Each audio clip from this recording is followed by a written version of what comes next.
Assalamualaikum warahmatullahi wabarakatuh. Alhamdulillahirrabbilalamin. Wassalatu wassalamu ala asrofil anbiya'i wal mursalin wa ala alihi wasahbihi ajmain. Amma ba'du. Baik anak-anak, apa kabar semuanya? Ibu harap kalian baik-baik saja ya. Ibu harap kalian sekeluarga selalu dalam lindungan Allah Subhanahu wa Ta'ala. Nah, hari ini kita akan belajar mata pelajaran PLH pertemuan 4 nih. Kita akan membahas tentang bencana alam. Kelas 4 akan membahas tentang kebakaran hutan. Nah, bencana kebakaran hutan. Sebelum itu, seperti biasa, Ibu ingin menyampaikan tujuan pembelajaran kita hari ini. Ibu harapkan anak-anak kelas 4 yang pintar-pintar, yang hebat-hebat, yang soleh-solehah, setelah pembelajaran hari ini, kalian diharapkan untuk yang pertama, dapat menjelaskan pengertian hutan. Nah, hutan itu adalah... Lalu yang kedua, kalian juga dapat menjelaskan fungsi dari hutan. Nah, fungsi hutan itu apa saja?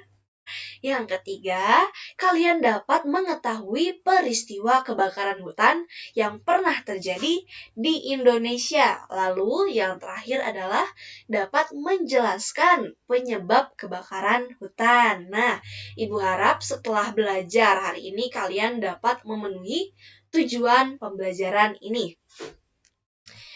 Sebelum masuk ke materi, seperti biasa, Ibu juga ingin mengingat kembali. Ibu ingin kita semua mengingat kembali materi yang telah kita pelajari. Yang pertama, kita telah mempelajari pengertian dari bencana alam. Bencana alam adalah peristiwa yang disebabkan oleh alam yang menimbulkan kerugian. Di antaranya kerusakan lingkungan, kemudian menimbulkan korban jiwa. Lalu kita juga telah mengetahui penyebab bencana alam. Bencana alam dapat terjadi disebabkan oleh dua faktor. Yang pertama adalah faktor alam itu sendiri, dan yang kedua adalah akibat ulah manusia.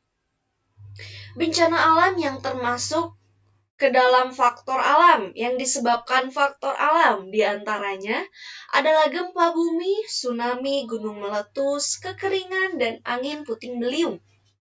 Lalu, bencana alam yang disebabkan oleh akibat manusia, akibat ulah manusia diantaranya adalah banjir, longsor, dan kebakaran hutan. Nah, hari ini kita akan membahas bencana kebakaran hutan. Kalau di dalam buku, ada di halaman 75. Yang pertama, di sini ada pengertian dari hutan. Apa itu hutan? Hutan adalah kawasan yang ditumbuhi pepohonan dan tumbuhan lainnya dengan lebat. Kemudian, di sini ada 3 poin dari fungsi hutan.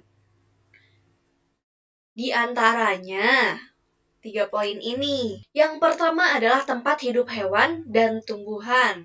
Tempat hidup aslinya ya, habitat asli dari hewan-hewan tertentu dan tumbuhan tertentu. Lalu yang kedua adalah sebagai salah satu sumber daya alam, penyangga sistem kehidupan. Sumber daya alam di hutan itu sangat berlimpah. Misalnya pepohonan, ya, pohon pinus, kemudian pohon rasa mala. Sumber daya alam ini dapat diolah menjadi sesuatu yang lebih berguna. Lalu poin ketiga, hutan ini ternyata dapat menyerap dan dapat mengubah karbon dioksida menjadi oksigen. Karena hutan memiliki banyak tumbuhan, banyak sekali tumbuh-tumbuhan. Tumbuhan sendiri ia menyerap karbon dioksida dan menghasilkan oksigen. Ternyata ada hubungannya loh dengan efek rumah kaca. Boleh dibuka bukunya halaman 75 ya. Ayo kita baca bersama-sama. Nah, hutan juga disebut sebagai paru-paru dunia. Hal ini berkaitan dengan fungsinya sebagai penyerapan gas karbon dioksida atau CO2. Sebagaimana kita ketahui bahwa gas karbon dioksida atau CO2 merupakan gas yang menyebabkan efek rumah kaca. Dengan adanya hutan, jumlah gas karbon dioksida atau CO2 dapat berkurang. Gas-gas karbon dioksida itu akan diserap oleh tumbuh-tumbuhan yang ada di hutan. Dan selanjutnya diubah menjadi oksigen. Nah, itu. Kita akan membahas tentang hutan yang ada di Indonesia. Tapi sebelumnya perlu kita ketahui hutan tropis. Nah, hutan tropis itu apa ya kira-kira? Hutan tropis adalah hutan yang lembab. Biasanya ada di sekitar garis khatulistiwa. Nah, Indonesia dilewati oleh garis khatulistiwa ya. Indonesia ada di garis khatulistiwa. Jadi, sebagian besar hutan di Indonesia adalah hutan tropis atau hutan hujan tropis. Nah, hutan tropis terbesar sendiri ternyata ada di Republik Demokrasi Kongo atau di benua Afrika, seperti gambar yang pertama ini. Lalu, urutan kedua terbesar ditempati oleh negara Brazil. Nah, ada di gambar yang ketiga nih. Dan yang ketiga adalah Indonesia. Wah, bangga sekali kita ya. Di dalam hutan terdapat banyak spesies hewan dan tumbuhan. Sebagian di antaranya bersifat endemik. Endemik artinya hanya dapat kita temui di daerah tertentu saja. Contohnya burung cendrawasih hanya bisa kita temui di Papua ya. Nah, kemudian di sini kita akan bahas tentang penyusutan hutan di Indonesia. Anak-anak, di sini ada gambar dari pulau apa coba? Ada yang bisa tebak? Pulau Kalimantan ya. Dari tahun ke tahun. Dimulai dari tahun 1950 hingga tahun 2020. Warna hijau ini artinya hutan. Nah, coba kita baca lagi bukunya, masih di halaman 75 ya. Di sini dikatakan bahwa luas hutan alam asli Indonesia menyusut dengan kecepatan yang sangat mengkhawatirkan. Hingga saat ini, Indonesia telah kehilangan hutan aslinya sebesar 72%. Nah, sumbernya ini dari World Resource Institute tahun 1997. Penyebab utama penyusutan ini adalah penebangan hutan yang tidak terkendali selama puluhan tahun. Nah, adapun salah satunya adalah kebakaran hutan.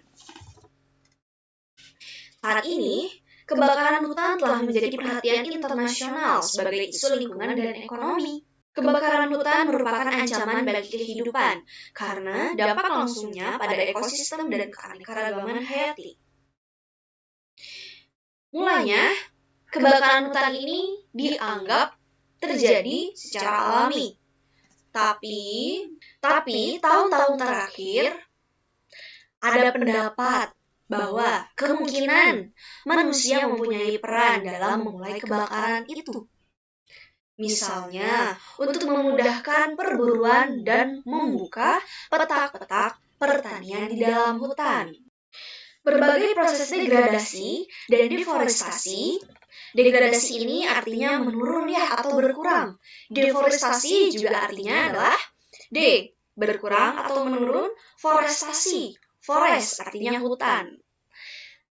Proses degradasi dan deforestasi ini dapat mengubah kawasan hutan yang luas di Indonesia dari suatu ekosistem yang tahan kebakaran menjadi ekosistem yang rentan terhadap kebakaran.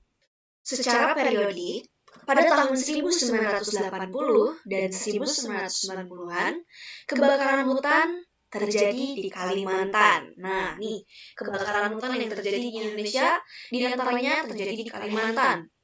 Kebakaran ini terjadi pada tahun 1982 hingga 1983, yang merupakan kebakaran hutan hebat pertama yang menghancurkan 210.000 km persegi dari wilayah Provinsi Kalimantan Timur. Pembakaran lahan-lahan padang rumput dan semak belukar secara sengaja menyebabkan api merembet masuk ke perbatasan hutan. Nah, lagi bakar padang rumput nih di luar hutan.